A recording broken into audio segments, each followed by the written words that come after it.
Oh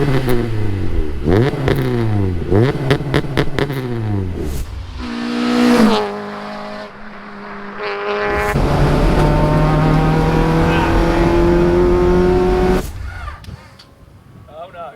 What's happened here then?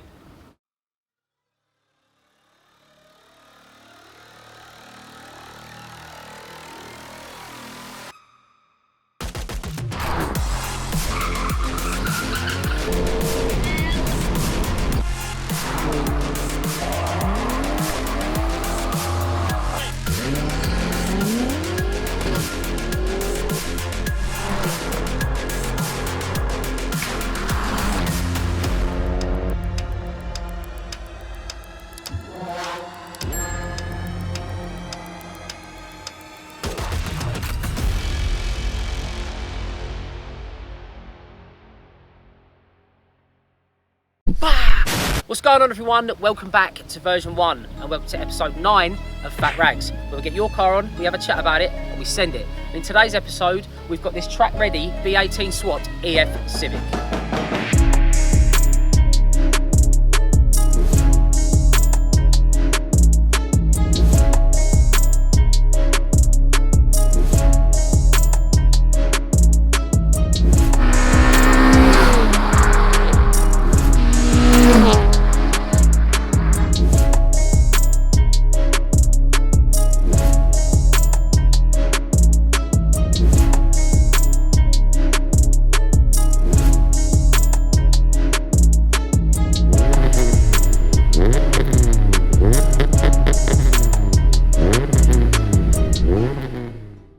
This is Pete's 1991 EF, or correctly named EC9 Honda Civic GL, but this one isn't your ordinary JDM nugget. This one has the 1.8 litre naturally aspirated B18C from a DC2 Integra, dynoed at around 210 horsepower that revs up to 9k. Mods include obviously the B18C engine swap with a Mugen 1.5 plated diff, bolted to a S4C gearbox with a 4.9 final drive, and the K-tuned Pro circuit shifter. The exhaust system features a Tagiwa manifold bolted to the Revving medallion system. The car also features Team Dynamic 1.2s wrapped in Nankang AR1s, the K-Sport 6-pot brakes up front and standard EG Civic calipers at the rear. The car has a full 6-point cage with bucket seats and a stripped interior, weighing the car at around 850 kg. So with all that said, there's nothing left to do but get out there and see what this track weapon is all about.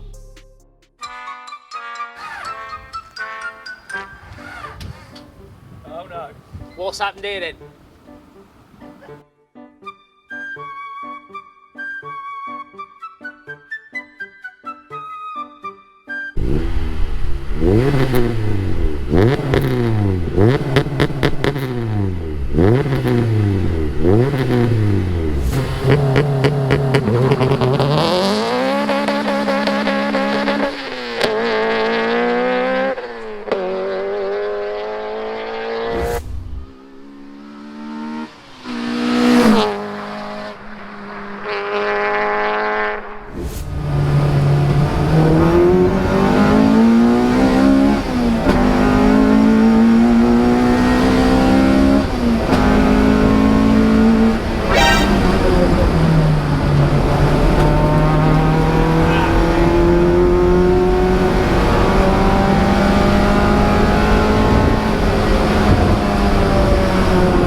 coming fast! I was like, can I make this, can I slip down the side of this?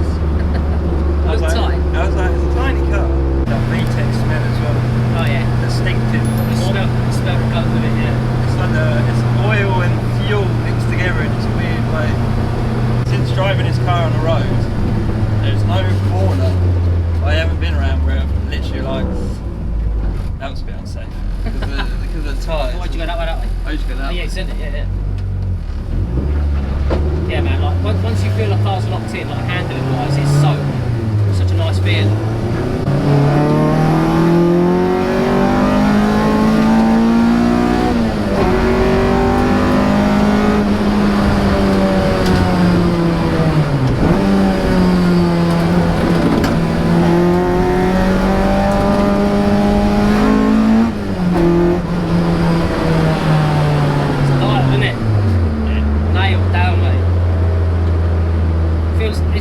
Even from the passenger seat, like you can feel how planted the car is. That's the thing with it, like, as well, like the good setup as well. Like there's not much rock, but it's not rock hard. No. Like it's really hard to explain. I can feel that even from this seat. Like I had no rear roll bar, but then when I went to Canberra the first time, I was like, I feel the rear end, so I've got a roll bar in, yeah, and it's so much more like stuck. Yeah.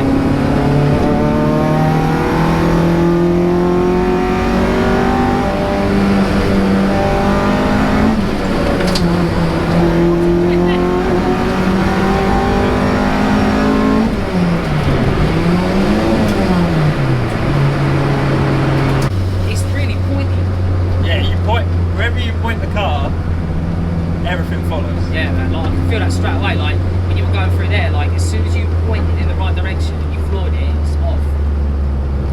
It's all that did. So while we're in here and cruising, how long have you had the car and how long did it take to get to this point? I've had the car, I think nearly 8 years. I think it's 8 years. You said you bought it as a shell? Yeah, well, no, I bought it as a full working car. Oh, really? Yeah, so it's full working. I bought it because it had its rear arches welded and it had the seals done, which are usually common points on Hondas because they just rust. But it had a terrible paint job on it, like it was patchy and horrible. But was it the same colour? It was a pewter grey. Okay. But it looked like someone sprayed it with a paint can, basically. Yeah. Was this the plan all along? Get it, put a B18 in it, or some sort of different power plant in it? Yeah, so that was the aim from the get-go. So I drove this around for literally a month, I think, or even might have been 3 weeks, just so I could drive it. And then I took it straight off the road, stripped it completely down to a shell, and basically built it up. And I was like, yeah, I obviously wanted it as a track car. Completely take it off the road, and then built it for. I think it's been on the road for about 2-3 years, but it's been on and off because there's little problems here and there. I just take it off the road. So your idea with this initially was straight away was like it's going to become a track car. Yeah, literally it was like right, it's going to be a straight track car. Was B18 always going to be the choice? Yeah, I love B series. B series. I was going to have a K series. I did think a K series, and then the only problem with a K series in an EF, well EC or whatever you want to call them. Is the engine's a bit long, so you either have to alter the bonnet so you have a bit of a bulge in the bonnet. So it'd have been too tall. Yeah, or you have it low and then you don't have a lot of clearance on the floor. This cleared just fine. The B18. Yeah, so the B18 is actually alright height-wise. Obviously, there's a little problem here and there. Because of the short final drive, you said it does about 130. Yeah, so it'll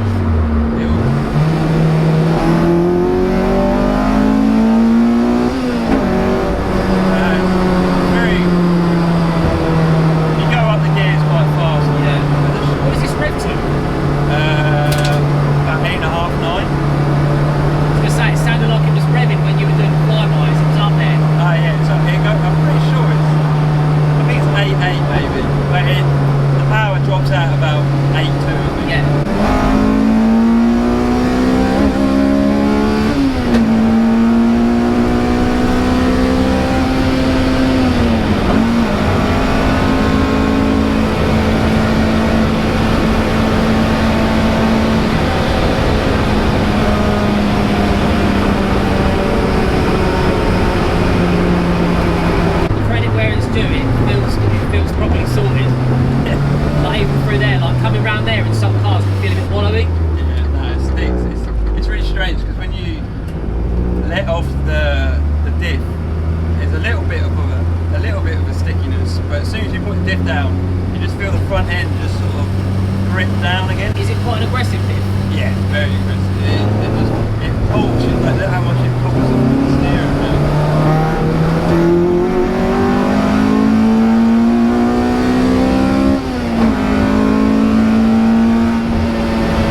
Yeah, because the VTEC still kicks in at 4.5. Yeah, you said you had that ball down, didn't you? Yeah, so I brought it down. It's usually 5.8, Yeah. but it's sitting on 4.5. So you're always in the VTEC when you change your kit. When you're up there, I can't know how much it drops. I think it only drops about 2,000 revs, 3,000 revs. So it's not like massive.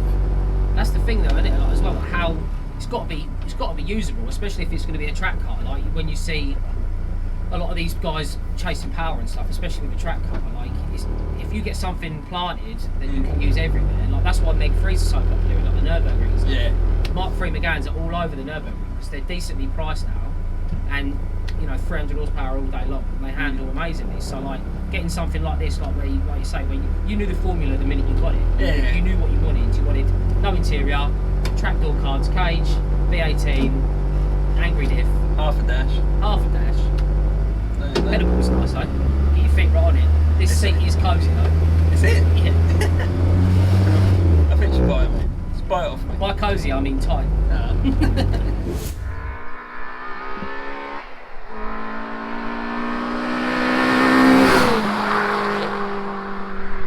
What's the spoiler?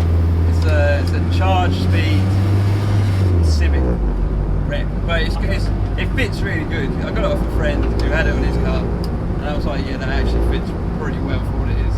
And I only paid 50 quid for it, obviously. Nice. So I got it sprayed and all that. What about the you got a front lip on this? Yeah, so that's another charge. Another charge speed. That's an actual charge speed where I paid out my arse for it, and it fits like crap. But that's the usual charge speed thing. You pay silly money for it, and it never fits. Yeah. But you have to make it work. You were saying about the side skirts as well. We're off an EK Civic turned upside down and swapped Flipped, sides. Is that right? Flipped, yeah, and cut down as well. It's So, a bit too long. So it's an EK Civic chopped to be the same length, swapped and flipped. Yeah. There you go. So have you got a rear valance on the back or anything on the rear bumper, or is it just standard rear bumper? It's just it's a rear bumper. It's got a lip on it, which I thought was like an EF9, because the EF9s come with the lips, like the 1.6. But when you look underneath it, it's an actual. It's from a BMW. Really? Someone's cut it up and somehow made it fit around the bumper. So I don't know how they've done it, because it fits really well. It's not a terrible fit. No. Then yeah, I cut some holes in the bumper for the anti-parachuting. Yeah, nice. Because apparently, I don't know, Civic bumpers, apparently rear bumpers, the air apparently goes underneath the car and it sits in the bumper and it pulls you back, so you have it's called an anti-parachute. Okay. I was going to ask whether the holes function. Well, they're supposed to, they say they function, I don't know if they do. I don't think you're ever going to get a top speed out of it to make it function. The thing, when we were looking around it outside a minute ago, it's just got, these old cars have so many different quirks to it that you never realised. Like I said to him, how massive is the rear window? And he hadn't really even noticed until I mentioned it. But the rear window is huge for a 2-door. And then you've got stuff from the outside, the footprint is quite small. Yeah. But in here, it doesn't feel small. No, it's quite spacious.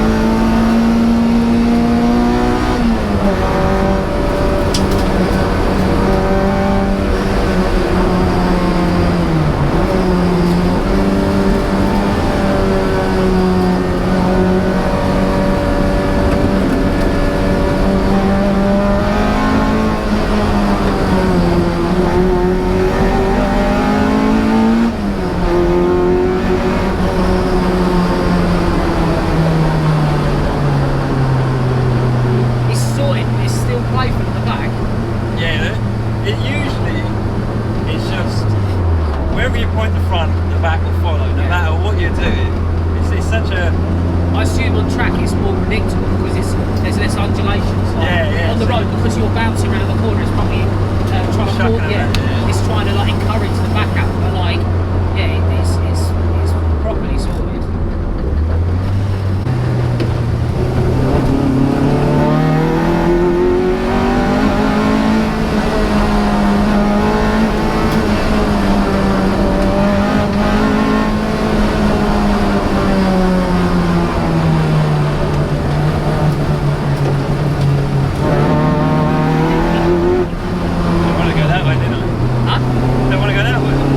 No, same.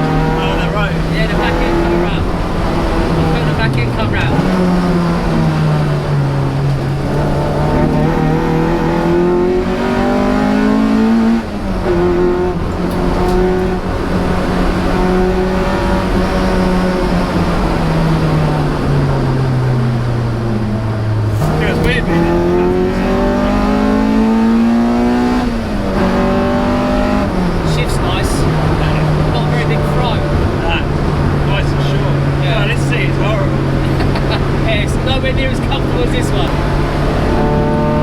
Pickup's really good though.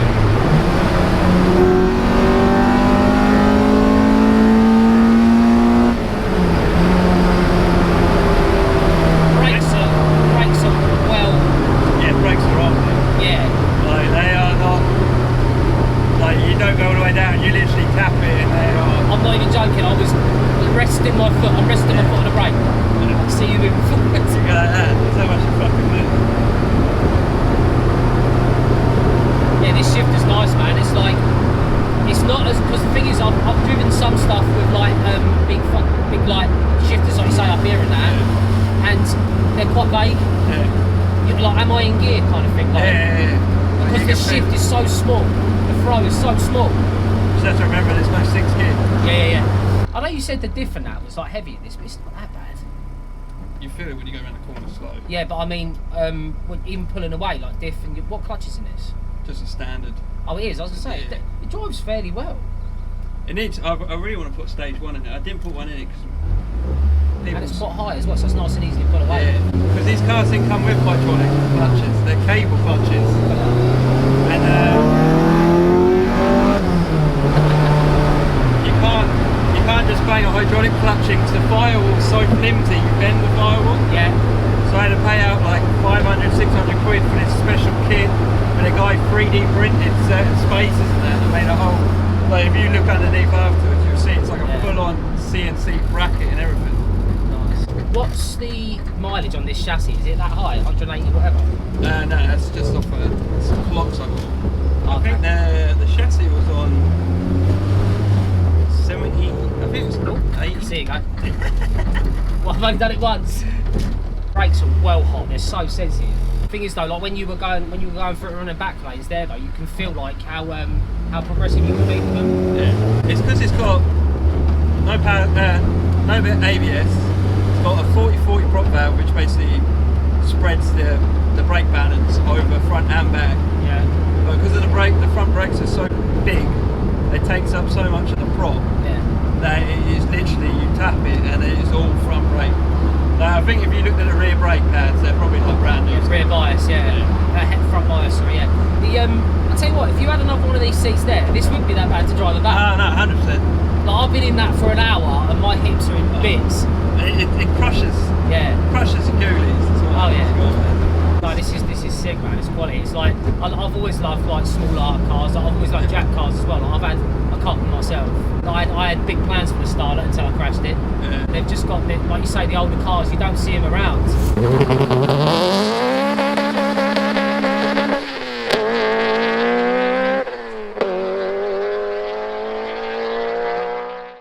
Right guys, so I'm going to end the video there. We've been out now for a good old 2 hours and I had a quick go in it as well. Like, obviously I didn't want to take the piss too much because we've been out, but it's, like I say, a proper well sorted little motor. I'll leave Pete's stuff down in the comments or down in the description and stuff for you to check it out if you want to see more on the car. Because like I say, we've gone over as much as we can, but with a track car like this, I feel like you need a bit more time, do you know what I mean? And the video's going to be half-hour long and stuff like that. So yeah, if you enjoy this content, make sure you smash a like on it as per usual, subscribe if you're new, and ring the bell notification to find you back for any future content. Catch you in the next one. Peace.